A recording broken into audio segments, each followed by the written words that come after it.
Hi there. Thanks for clicking on the video. My name is Aaron Brooksby. I am an attorney at Smith Jaden Johnson. I do HOA law. Our firm represents several hundreds of HOAs throughout Minnesota. And if you clicked on the video, I'm assuming you have some kind of an interest in HOAs and HOA-related law. I'm going to provide, hopefully, a pretty comprehensive update on one of the HOA bills that is going through the Minnesota legislature right now. And yeah. Before I get started, I do want to let you know that HOA Leadership Network is a organization to help provide training and education for HOA board members. They are sponsoring a HOA Day at the Capitol in conjunction with Community Associations Institute, which is a trade organization related to HOAs. The two of them are putting together this event so that we, as constituents and as interested parties, can go to the Capitol and make our voice heard.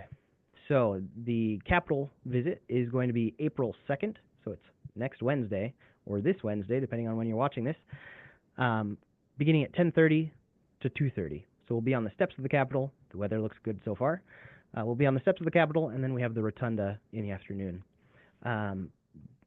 They are offering busing services. You need to register so that we have enough transportation, and you can do that if you just search MN HOA Day at the Capitol and then CAI Minnesota. So Community Association Institute is where you register. Again, that's a collaboration between the HOA Leadership Network and CAI Minnesota. And I'll touch more on that as we get to the end of this. So, all right. So we're back on. I'm going to have a PowerPoint kind of in the background so that if you're a reader, you can see kind of some of the points that I'm talking about instead of just listening. All right. So there's three bills going through the legislature right now. There's the first one, which is the main one we're talking about today. That's HF 1268 and SF 1750. Those are the numbers for the bill for the House and for the Senate. It has the major updates to MCIWA. There's another bill going through. It's called the Ombudsperson Bill, and it is intended, I think, to make a resource or create a resource for homeowners so that they have a free access to HOA-related information. The Ombudsperson, it's going to create a new position in the government and a resource center for homeowners so that they can go to this Ombudsperson, and that Ombudsperson can help be an intermediary between the homeowner and the board of directors or the HOA. That one, I'm not going to talk a lot about today. There's another bill going through that's HOA related. It's an insurance task force.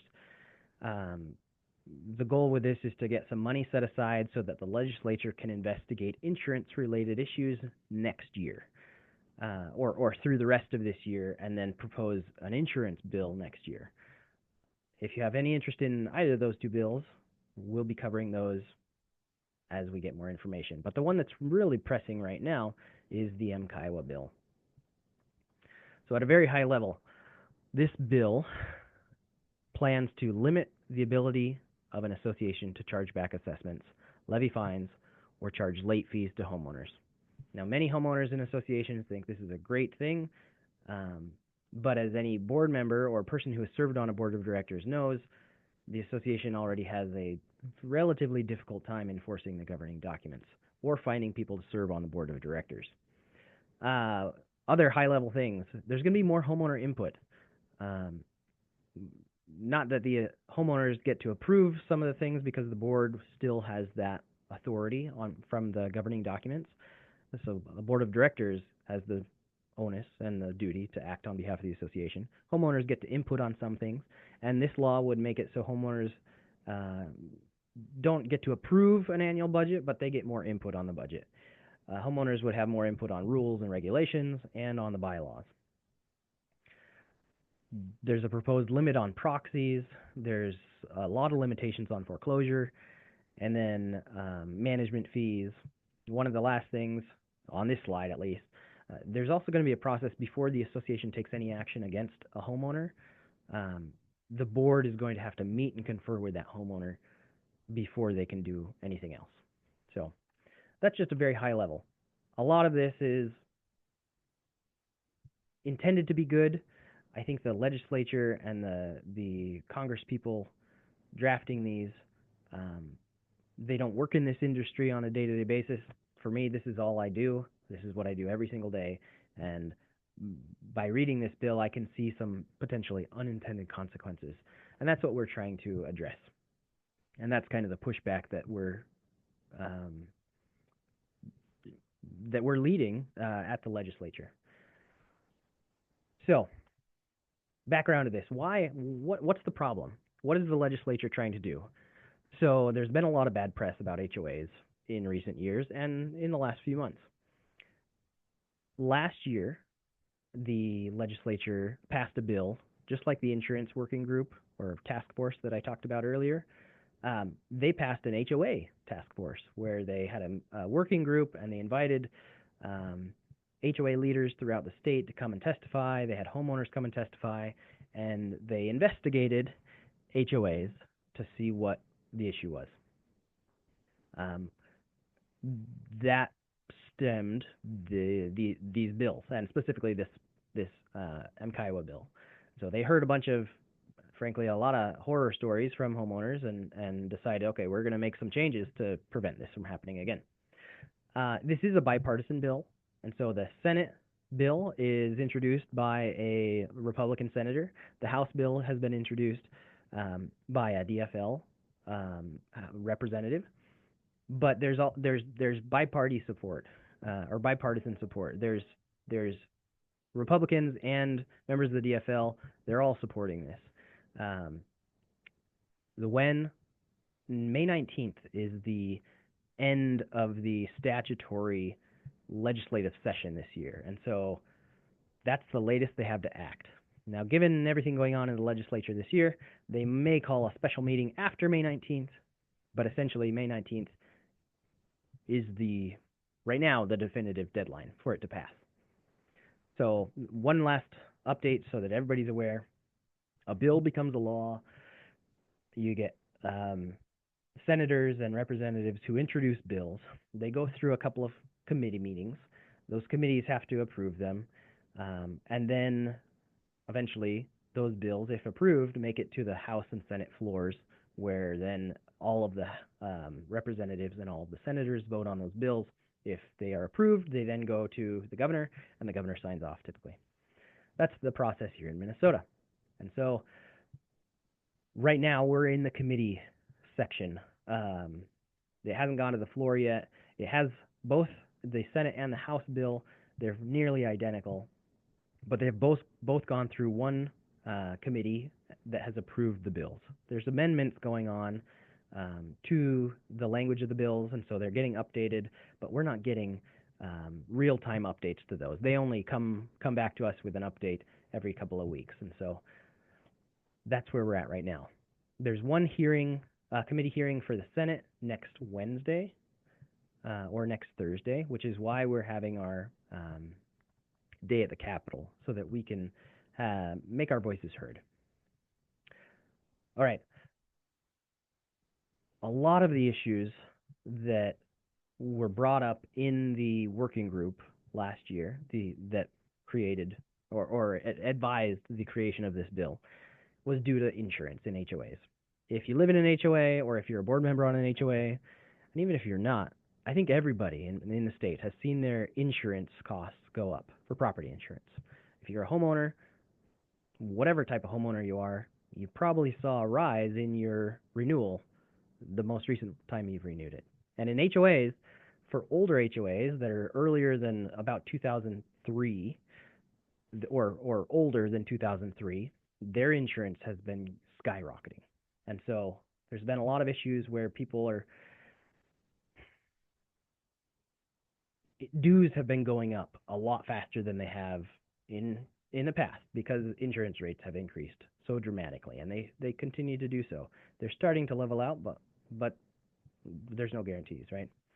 So we, as somebody who works in the industry, have seen that many of the complaints about HOAs are related to insurance.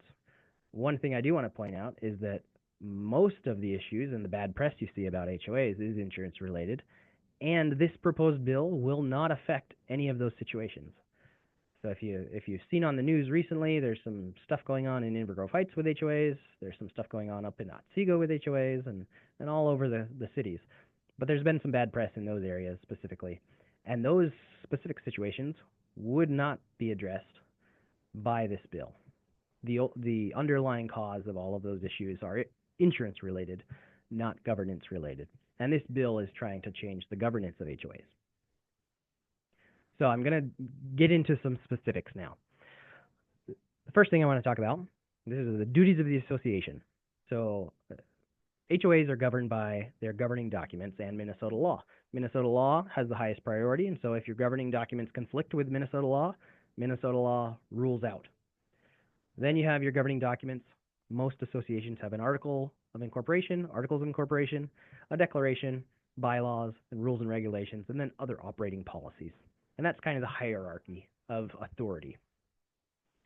So now, the best practice that we recommend all of our clients adopt as a board a schedule of fines and fees to lay out what homeowners can expect if they're violating the rules and regulations, what kind of timelines they'll see in terms of collection if they're past due on their monthly dues or assessments.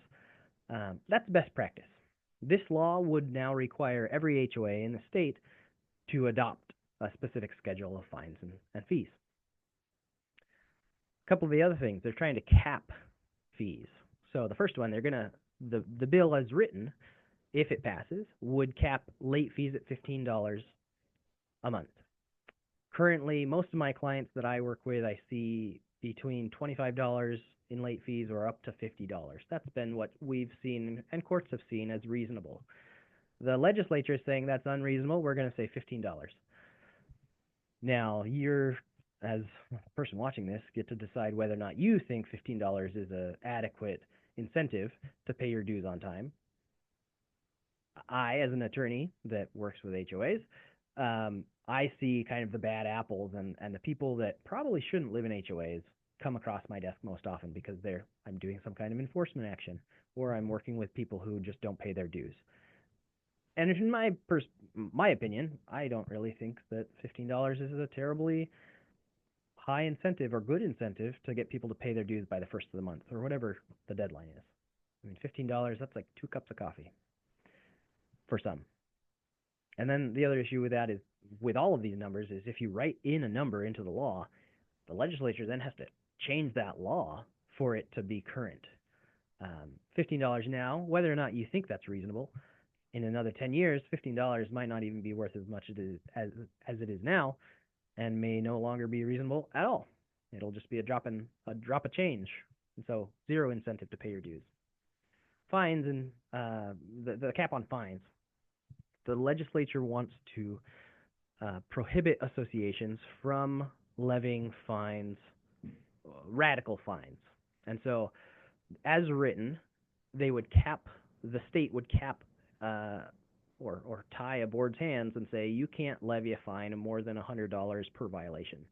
Regardless of the violation, it has to be reasonable, and $100 is the maximum. In addition to that, you're going to have a $2,500 lifetime cap. So even if they continue to violate it, you can only assess back or levy $2,500. So essentially that's 25 violations. The issue that I see with this, I've been in a board meeting where the association, it was a condominium, and they had a prohibition on Airbnb rentals. We had a homeowner who was Airbnb-ing out their unit. We fined them under Minnesota law. If before you can implement a fine, you have to provide the homeowner a reasonable time to appeal that fine, or 10 days. The homeowner appealed the fine. We scheduled an appeal hearing, and at that hearing, we said, okay, well, here's where your governing docs say this is a violation. You are Airbnb-ing your unit because here's the Airbnb listing, and you have hundreds of reviews, and so we know you've been Airbnb-ing. They didn't deny that they were Airbnb-ing their unit, and the association said, okay, we're going to continue to fine you every night you do this. And they said, that's fine. I'll raise my rates, and I'll just address this as a cost of doing business. That situation, we had to turn to some other remedies to be able to address that. But under this proposed legislation, a homeowner who wanted to Airbnb their unit or lease their unit in violation of the rules and regulations and governing documents could simply pay $2,500 to the association as a get out of jail free card, essentially, because the association has their hands tied. They can't do anything else after they levy $2,500 in fines in terms of fining. There are other legal remedies, but those are a lot more expensive, can be drawn out. And really, why do we want to have to sue somebody if simply implementing a fine can prevent that or prevent the violation? So that's one of the bigger issues with this bill. In terms of the rules, so currently an association, we always recommend if a board is updating their rules and regulations, we recommend they send out their approved rules and regulations to the homeowners and give them 30 days before they start enforcing those new rules and regulations, just to give people enough time to kind of either address issues that they weren't violating before and might be violating now, or just so everybody has enough time to read their mail. Under the proposed rule, before the association or before the board adopts new rules, they have to provide notice to the homeowners, 60-day notice, that the board will be addressing these rules and regulations in a board meeting.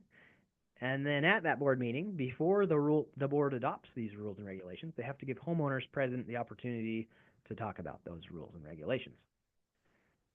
Then, after the board approves them, if they ignore the homeowners or whatever they end up doing, I think the best practice still is that you give homeowners another 30 days before enforcing those rules and regulations. So now, currently, right now, you got about 30 days before you can adopt new rules and regulations. Maybe 45 if it takes a week or two for the board to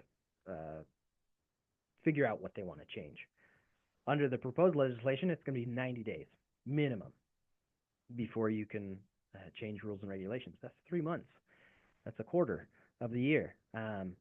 It's not that it's bad. I think providing homeowners notice that the rules are going to be changed is fine and transparent. I think that's best practice. But it certainly requires a lot of forethought. And a lot of boards that may be doing these rules and regulations on their own, they might accidentally have some kind of a loophole in there that doesn't resolve the actual reason they are adopting rules and regulations, and it could take 90 days to adopt new rules, and then maybe another 90 days to fix the loophole, and in that 6 months, you have a homeowner who is violating the intended governing documents. This next one, meet and confer. I talked about this barely, just a little bit before, but the law as written says that before the board of directors can take any action against a homeowner, whether that be sending a violation to say, or a friendly reminder to say, hey, you left your garbage cans out, or you have a big advertising sign out in your front yard. You're not allowed to have signs in your yard. Things like that. Before you could take that natural first step, you'd have to meet and confer with that homeowner. So the law is written, it doesn't allow the board of directors to delegate that duty. It has to be a member of the board of directors. Many HOAs that are professionally managed often use their property manager as a way of dealing with these types of issues. That could not happen in this situation. It has to be a board member. As written, it doesn't allow for or address the situations where homeowners ignore the association's offer to meet and confer. It also doesn't address investor owners or snowbirds. Let's say we got homeowners, let's say it's an LLC out of Texas that has a leased unit in your association. That lease is perfectly reasonable and valid under the governing documents, but that tenant then starts violating the governing documents. Before the association can enforce any rules against that tenant, they would then have to meet and confer with the LLC in Texas. And LLCs, they're tricky to find a point of contact. And then if the LLC just ignores all of the association's requests to meet and confer, the association would have its hands tied. It could not take any enforcement action against the homeowner or against the tenant because the meet and confer had not happened. That's how it's written right now. And so whether or not you believe a meet and confer is a good thing before any action is taken against a homeowner, that's on you. But as written, this incentivizes homeowners to ignore their HOAs and duck them, to not pay attention and purposefully not meet with the board. That's not a good thing. There's a prohibition on selling assigning debt. I think the idea behind this is that we don't want HOAs selling a past due assessment or a delinquent homeowner's debt to a debt collection agency, which then does some shady debt collection practices. As somebody who does collections in the HOA world in Minnesota, I don't know of any clients or even of any, I don't think I've ever heard of that happening in Minnesota. And so that's not an issue. It is an issue where a unit is being foreclosed by the mortgage because an association assessment lien, so a past due lien, is it's subsequent, it's secondary to a first mortgage. If a homeowner is not paying their regular dues and they're not paying their mortgage, the mortgage can start foreclosure proceedings. And if the association doesn't address that lien and the foreclosure goes through all the way, the association's past due assessment lien disappears, and the association has no remedy or fewer remedies to be able to collect that money. The only way an association can function is when it collects dues from its homeowners. HOAs don't have extra money laying around. There's no extra funding. It comes directly from homeowners' dues. And so if you have one or two or several homeowners that are never paying their dues, that causes everybody's dues to go up because the association can't pay its bills if there's 3 or 4 homeowners that never pay their dues. And then if we can't assign our debt to an investor in one of these situations, that past due assessment could just be wiped out and the association could never collect it, potentially. And so while the idea of this sounds good, it needs some fleshing out. And that's what we've been trying to do with the legislators, to help them understand there's some unintended consequences here. We understand you don't want HOAs selling past due assessment debts to debt collectors. That's fair, but you need to make some adjustments here. The last part on this point, so I'm an attorney, I do HOA work, I send demand letters, cease and desist, violation letters, maintenance type work to homeowners nearly every day. And typically that comes to my desk because the association has tried and tried and tried to get this homeowner to comply with the rules and regulations and community standards, and they haven't. And so then they resort to an attorney. I don't think I've ever dealt with an association who has tried to do something that has not tried to do something on their own before sending it to me. Meaning, I'm almost never the first time the homeowner has heard about the issue. But before an association could refer an account or refer a homeowner to the attorney status or have an attorney weigh in or do anything like that, this law would require the association to provide notice to the homeowner in the form of a letter. There's some specific items that need to be included in that letter, including the fact that any attorney's fees or reasonable attorney's fees could be assessed back to the homeowner. I think that's perfectly reasonable. It's not a major change from how the law is currently written. The best practice is to notify homeowners that any attorney's fees related to enforcement of this violation could be assessed back to you. I include that type of language in nearly every letter I send to a homeowner. And so this would just require an extra administrative step that before it comes to my desk, you need to make sure you send this other letter, and you decide whether you think that's reasonable or not. Next, so this bill proposes some major changes to boards of directors. The first one, not a bad thing. There's a requirement now that the state would, well, not now, under the proposed legislation, the state would come up with some kind of a board of director training manual, and that would have to be provided to every board member the first time they are elected to the board of directors. That's fine. I think every board of director or member of a board of directors would appreciate more education. That's why places like HOA Leadership Network and CAI exist, because they're trying to provide training and education for board members who are volunteers. They very, very, very rarely get paid. The next one is pretty controversial. Right now, the way HOAs work is you have annual meetings of the members, so all the homeowners are members of the association. State law requires the association hold an annual meeting and provide financial information and financial updates and budgetary information and things like that at the annual meeting. Homeowners typically have the opportunity to speak up at those meetings because it's a homeowner meeting. That happens at least once a year, typically just once a year because it's administratively complex to put together. Throughout the year, the board of directors meets as often as they need or as often as their governing documents require. And under Minnesota law, homeowners have a right to attend those meetings, most of them, but they don't have a right to speak up or provide input at those meetings. The best practice that we recommend is that our boards hold a town hall or a homeowner forum right before they have their board meeting so that homeowners do have an opportunity to address concerns with the board. That happens before the board meeting, and then at the board meeting, if those concerns are valid or something that the board wants to talk about, they can talk about them during that meeting. During the meeting, homeowners don't have a right to speak up because it's a board meeting. It's for the board members. They have a need to meet together and address the administrative affairs of the association. They need to be able to make the association do business.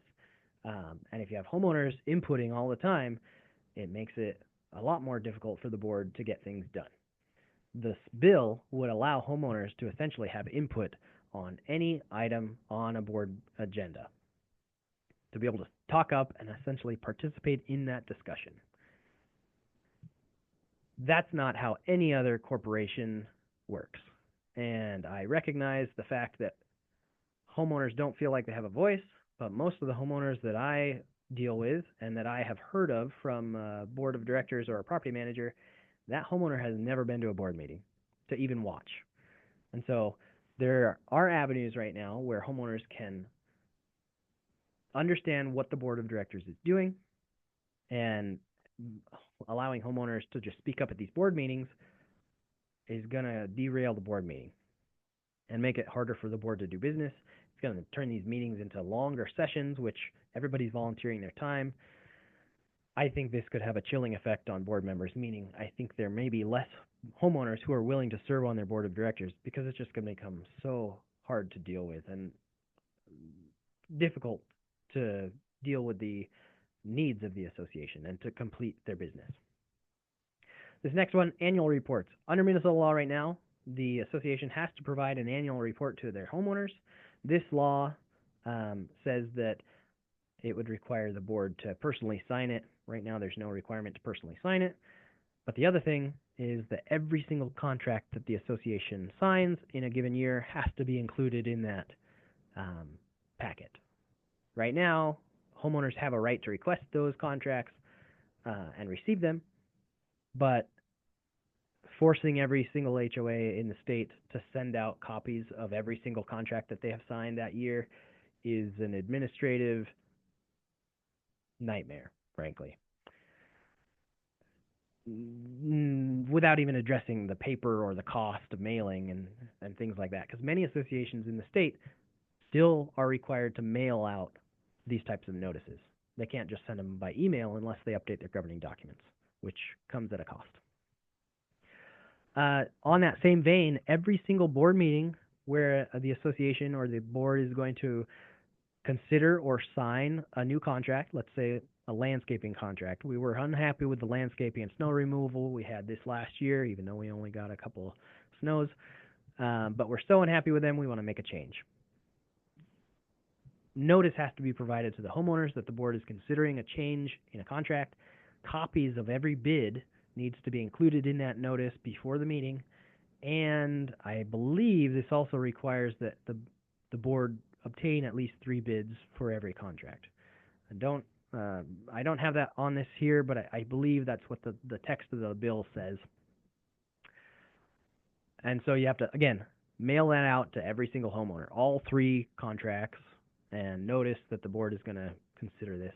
And then at the meeting, again, homeowners get to input on all of these contracts. The last point on this slide, the legislature wants to limit the number of proxies that an HOA can rely on. Now, a proxy, let's say I live in an HOA and I always work evenings. My HOA always has their meetings at 6 o'clock. I can't go to my meeting because I work evenings. So I write down on a piece of paper a proxy that says, hey, Joe is on the board. He's my next door neighbor. I really like Joe. I think Joe makes good decisions for our association. I want Joe to vote for me. And you proxy your vote to another member of the association. It doesn't always have to be a member of the association, but lots of associations rely on proxies to be able to perform business. The annual meeting that I was talking about earlier, there's a quorum requirement. That means there's a certain threshold, a minimum number of homeowners that have to be present for that meeting to be valid. And if they don't hit that threshold, you have to call a new meeting.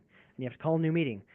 And in most homeowners associations, there's I think 50 to 60% of the homeowners never attend. They don't really care. They're outside of their house is fine. They are busy with their kids or jobs, or they're out of town and they don't have time to attend HOA meetings that are not required. And lots of HOAs rely on a significant number of proxies in order to reach their threshold of quorum for their annual meeting or other meetings to be valid. Otherwise, they have to continue to reserve rooms and pay for reservations and pay their property manager if they're managed to attend these meetings, and they have to continue to happen until you meet your quorum threshold. That's what's required under law. And so I think the idea that the legislators had is that there's lots of board members who are harvesting proxies to get their way. And I don't know of many boards that do that. I beyond an annual meeting to just get the minimum threshold of people to attend, more often than not, I've seen homeowners harvest proxies in order to turn over a board of directors, to have a coup. And that happens not all the time, but regularly. And homeowners rely on proxies to be able to do that. And so the bill, as written, would limit any decision or any type of proxy to be only 20% of the homeowners. And in some HOAs, we're relying on about 50% of the of attendance to be proxies. And so that would prohibit a lot of associations in the state from operating. So that's getting a lot of pushback, and there's a lot of talk that that's going to be pulled out in the next amendment. I don't know for sure, but I sure hope so. All right, this next one, we're going to talk about assessments. So I'm an attorney, and I'm talking about attorney's fees. I'm sorry. Excuse me. The bill as written would cap attorney's fees at $1,500. Let me explain what goes on right now. Currently, if an association incurs attorney's fees related to an enforcement of the governing documents or to collect past due assessments, the association has the right, in most cases, to assess those costs back to the homeowner that was in collections or that is violating the documents. And if you step back and you think about this, that's pretty fair. If we have one homeowner that is, I don't know, playing music at 3 o'clock in the morning every afternoon, that is playing music really loud all the time, and the association sends letters, they ignore it, you have to get an attorney involved. Let's say worst case scenario, we have to go to court to get a judge to tell this guy to turn his music down. That's the type of enforcement that this is addressing. And the bill is proposing that you can only assess back $1,500 of those attorney's fees. And I can tell you that's not adequate. This doesn't address the fact that there will be homeowners that continue to violate, that ignore things, and it will need to escalate to an attorney. But if you cap the assessment, the cost at $1,500, that cost is going to go over $1,500, and attorneys aren't going to limit their rates to say, oh yeah, I'll do something for you at $1,500, even if it costs $30,000 to do a lawsuit. That's not how it's going to work. And so anything over $1,500 will need to be paid, but it just means it'll be paid by all of the other homeowners that are in compliance. Same exact thing. The next one down, it's for foreclosure. Cost of foreclosure by advertisement are going to be capped at $1,000. Now, foreclosure by advertisement, it's a simpler, cheaper version of foreclosure. It's administrative. You don't have to go to court to foreclose. You can publish notice. You have to publish notice for 6 weeks. And typically, the cost just for publication is between, I would say, $800 and $1,500 just for that. At my firm, when we do foreclosures by advertisement, it's typically between $2,500 or $3,000 all in.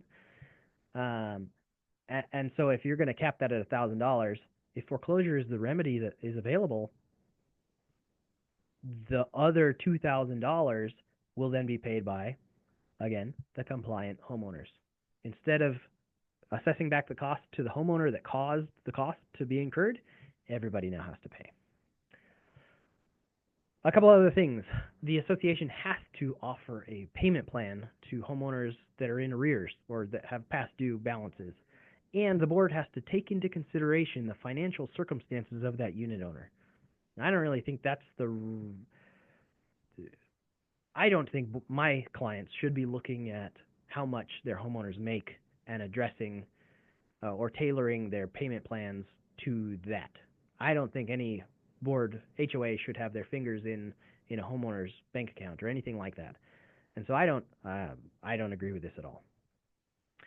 Next point, fines are no longer part of a lien, and you can't foreclose on them. Currently, fines become essentially an assessment that if you don't pay the fine, it can be sent to collections and foreclosure.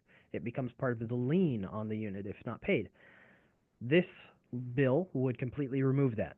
And so then if a homeowner is violating the governing documents or the community standards, you implement a fine, they say, well, I'm not paying that fine. Where's the teeth for the association to actually implement it? You can say you're implementing a fine all you want, but if you can't do anything about the fine, what's the point of implementing a fine? Now, you wouldn't be able to foreclose on it, but you could still sue the homeowner. And again, who wants to sue, create a lawsuit, go through that whole rigmarole? And so really the association's hands are being tied behind their back. Under how it works right now is the association has two avenues. They can go personally after the homeowner and do a personal judgment. That's like small claims court. Or you can foreclose on the unit and go after the property. This essentially, for any kind of fine, would limit it to just that one option, where the only way you could recover your fines is to sue the homeowner. The law, the next bullet point, currently associations are allowed to implement interest on past due assessments. The bill outlaws that. The last point on here, foreclosure is only allowed, foreclosure by advertisement and potentially foreclosure by action. You can only initiate foreclosure if a homeowner is $5,000 past due and more than 6 months past due. That's a really high bar. We do a lot of collections in my office, and I personally have done a lot of collections in my career, and most HOA collections accounts are between $2,500 and $3,500. But that's the point at which the association really needs the money, and so they send it to collections. Under here, you'd let a homeowner live in a unit for 6 months before you can do anything, and the past due balance would have to be over $5,000. That's a very high bar again. All right. They're making some other changes, and most of the things on this are best practice. And so they're just codifying best practices. Bylaw amendment procedures, this one's kind of weird. It doesn't make sense how it's written, and I assume it will be changed because it doesn't make sense as written. So I'm not even going to talk about it. Next point, architectural review procedure. Most best practice, I'll say best practice.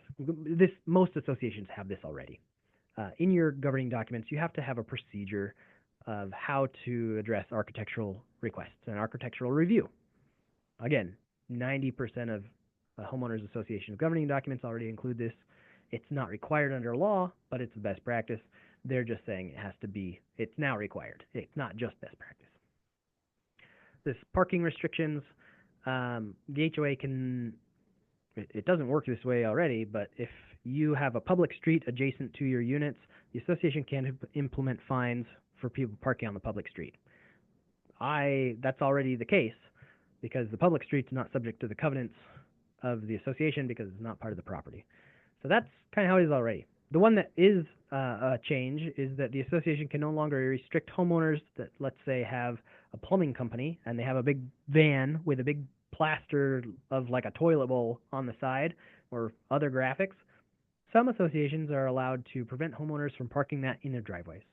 This law would prevent that, which frankly I'm on board with. If you have a homeowner who has paid for this house or is paying for this house and they have a driveway, you should let them park the cars that they drive in that driveway and not be able to restrict it based on the aesthetics of the car or vehicle. The last point on here, they want to have a lower threshold to dissolve HOAs. That's fine. But it may have some major issues and impacts in getting financing in the future. Currently, the most governing documents require, before an association can dissolve, you have to receive approval from the mortgages or the mortgagees, the lenders of everybody's house. This would remove that restriction, and the lenders probably they have an interest in knowing what's going on with their interested properties, and so I think there's going to be some pushback from the lenders on this point. There's one of the parts of the bill would prevent counties or cities from requiring a developer to set up an HOA. That happens, I don't know how often it happens, but there are the working group heard situations where there were builders who were wanting to build a single family development without an HOA, and the city said you have to create an HOA. The bill would outlaw that. There's some major pushback here from different interested parties, but I'm not really going to touch more on that. It may get changed, and so I don't think it's worth talking about. The last one that is major is how it relates to management companies. So there's a section in the law that is a conflicts of interest section, which says that any property management company can no longer have an interest in a vendor for the association that they serve. So this affects some of these larger property management companies that have kind of an in-house construction wing that they push a lot of work to. That would prohibit that. And frankly, as somebody who has worked in the industry for a long time, that's one of the ways that the industry works, is that management companies, they use this relationship to be able to make to be profitable. And so the law would prevent that. It would also prevent a property management company from collecting or charging more than $2,000 in extra fees. So lots of property management companies charge extra for like a resale disclosure. Whenever you sell your unit in an HOA, if it's subject to this law, you have to provide a resale disclosure to potential sellers that discloses financial interests and things of the association so that you can know whether or not, as a buyer, if I'm buying into something that's going to go bankrupt. The cost of putting that packet together is extra, and it's paid for by the seller currently. But that's one way that property management companies kind of increase their profits or create profits. And those costs, they aren't charged to the association. They're charged directly to that homeowner requesting it. But that's a $2,000. It would be a $2,000 cap. And so for some property management companies to be able to continue with the same level of profit they're making would, if they weren't allowed to charge those types of extra fees, would have to increase their door prices, and everybody's assessments would go up to pay for that. To pay, again, for the individual homeowners that are currently paying for it. And so there's a big movement here from the property management companies to push back on this. We'll see how successful they are.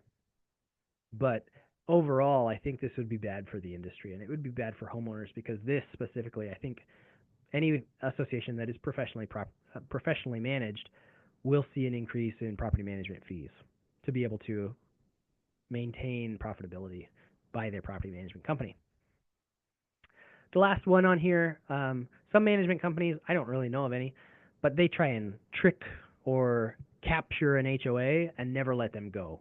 And so this bill proposes you have to have a 60-day out and no automatically renewing contracts. I think they heard a couple of stories at the working group where we were trying to get out of this relationship with this property management company we hated, and we missed the deadline by one day, and it automatically renewed, and we were stuck for another 2-year contract. So that's what they're trying to prevent. I think that's a good thing.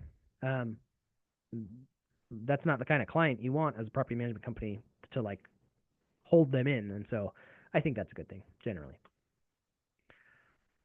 So why is there so much pushback here?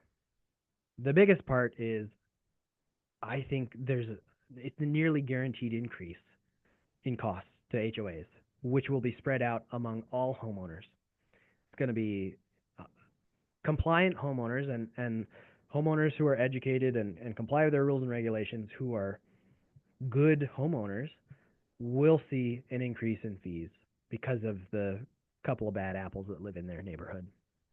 You're going to have increased legal fees. Now, most associations, they budget a couple $1,000s a year for legal fees for related items. I think now we might see a shift to having an actual significant line item on legal fees to be able to pay for enforcement or pay for requirements implemented by this bill.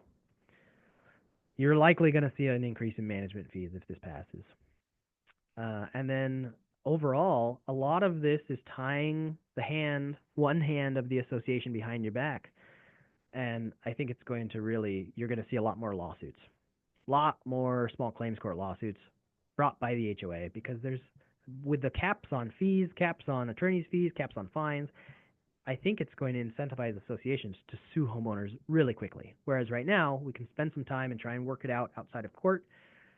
It ultimately is cheaper that way, but if we can't spend the time to try and make it work on our own, we're going to just sue right away. I mean, and I say we as my clients, because that's the only way that it makes sense financially.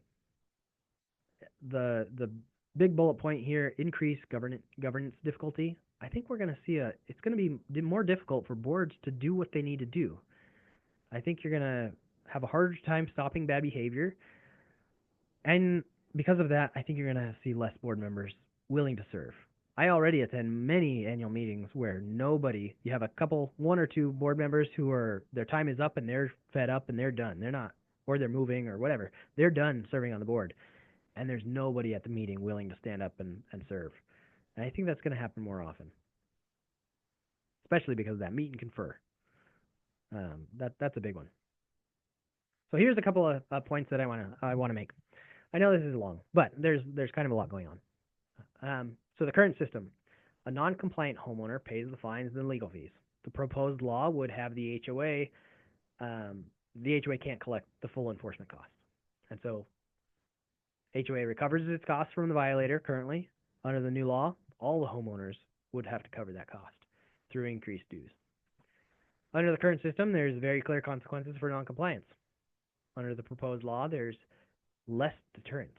There's a potential for rule breaking and a pay your way out, get out of jail free card.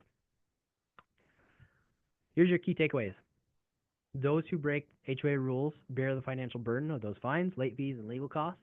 The proposed bill limits the association's enforcement tools and ability to collect those costs from the non-complying homeowners. Everybody else in the association is going to end up paying for it. So weaker enforcement leads to more rule violations, which means higher costs for everybody. Overall, that's my biggest issue with this bill, is it's going to increase costs for homeowners. And the legislators putting this through, their number one point is that they're trying to make living in an HOA more affordable. And the unintended consequences of this bill, the number one unintended consequences is it's going to be more expensive to live in an HOA. So we can stop this. It hasn't happened yet. You can talk to your legislators. If you have stories, if you've served on a board, if you've had a terrible neighbor in an HOA, if you have stories like that, these types of narratives resound very well with legislators. Contact your legislator. Send them letters, send them emails, see if you can set up an in-person meeting or call their office and leave a voicemail. We have already seen a lot of success with homeowners and board members doing this exact thing. The legislators think this is all good to go. It has bipartisan support. We want to make sure that we are seen as doing our job. but they need to hear the feedback from the silent majority. These homeowners, most homeowners enjoy or at least have no issues with their HOA, and the non-complying homeowners and the ones who are in trouble or dealing with bigger issues are extremely vocal. And so that's what we're trying to do, is to raise awareness that this would upend the way associations function in Minnesota, and we don't want that to happen. It works pretty well right now. Again, I just want to say Tuesday, or sorry, Wednesday, April 2nd. Tuesday is the deadline to register. But on Wednesday, April 2nd at 10:30 a.m. until 2:30 in the afternoon, we're going to have a day at the Capitol where HOA Leadership Network, in conjunction with Community Associations Institute Minnesota, is putting together this day at the Capitol where we can go and show the legislators that HOAs do not need to increase their dues uh, to help hopefully clarify or even kill this bill. I think they need to do a little more research and understanding before they um, pass this as is. And that's all I have for you. Um, if you have any questions, I'm going to go back to my very, very, very first slide. There's my contact information. If you have any questions, I would love to see you at the Capitol. I'll be there on the steps, and we'll do what we can. We do plan to have a question and answer session on this that may be live. If you have any questions, leave them in the comments below or reach out to our office directly. There's lots and lots of emails and information going around right now, and we're trying to stay ahead of it so that we can help our industry grow, so that communities can be better, and that homeowners can be more educated. Thank you so much. Thanks for dealing with me this whole time. This is long, but it's important. Thank you for having an interest in your association.